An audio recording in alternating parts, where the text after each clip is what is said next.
অনেক ইনসিস্ট করতেছে যে ফেব্রুয়ারিতে ইলেকশন করার জন্য সবাইকে, কিন্তু আমাদের যে জুলাই সনদটা রয়েছে এটার লিগ্যাল যে পার্সপেক্টিভ সেই জায়গা থেকে এখনো কোনো সলিউশন হয় নাই। এটা যত দ্রুত হবে, আমাদের দুইটা লড়াই রয়েছে এখানে। একটা হলো আমাদের সংস্কার প্রক্রিয়া সম্পূর্ণ করতে হবে এবং দ্রুত গতিতে আমাদের গণতান্ত্রিক উত্তরণে যেতে হবে। অনেকেই বিভিন্নভাবে বলার চেষ্টা করে থাকে যে জামায়াত ইলেকশন চায় না, এনসিপি ইলেকশন চায় না। এগুলো হলো তাদের একটা প্রোপাগান্ডা। যদি বাংলাদেশে অতি দ্রুত গতিতে সুন্দর একটা ইলেকশন কেউ চেয়ে থাকে, সেটা সবার আগে এনসিপি চাইবে। কারণ আমরা ভোট দিতে পারি নাই। আমরা যত ভোট দ্রুত দিতে পারবো ততই আমরা বাংলাদেশের মানুষকে মুক্তির পথ দেখাতে পারবো। তো এই ভোট যে দেওয়া, এটা তো যারা দিয়েছে, যারা ভোট চুরি করেছে তাদের আবেগের চেয়ে বড় জায়গাটা, আবেগের জায়গাটা আমাদের। আমি জীবনে ভোট দিতে পারি নাই, ফলত এই জায়গাটা আমার যত ভোট দ্রুত দিতে পারবো এই জন্য আমি মাঠে নেমেছিলাম, রক্ত দিয়েছিলাম। এই জন্য আপনাদের সামনে এবং আপনাদের মাধ্যমে পুরো দেশবাসীকে আমরা স্পষ্ট করতে চাচ্ছি যে এনসিপি ইলেকশন দ্রুত গতিতে চায়, গণতান্ত্রিক উত্তরণের পথ চায়। কিন্তু গণতান্ত্রিক উত্তরণের পথ যদি কিছু ভোট দেওয়ায় বোঝায়, এটা একটা মিসকনসেপশন। এখানে ইনস্টিটিউশনগুলো যদি ঠিক না করতে পারি, জুলাই সনদ যদি না হয় এবং বাংলাদেশের যে লেজিসলেটিভ অ্যাসেম্বলি সেটাতে যদি কোনো ক্রাইটেরিয়াগত পরিবর্তন না আসে, তাহলে তো সেই একই শেখ হাসিনার জায়গায় অন্য একজন বসতেছে।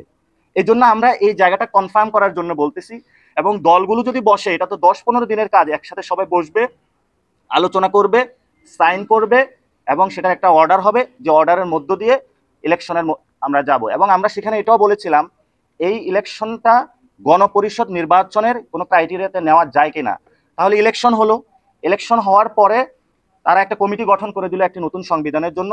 আর যারা ওই লেজিসলেটিভ অ্যাসেম্বলিতে থাকলো তারা অ্যাক্টিভ মেম্বার হিসাবে হলো, পার্লামেন্ট দেশকে রান করে নিয়ে গেল।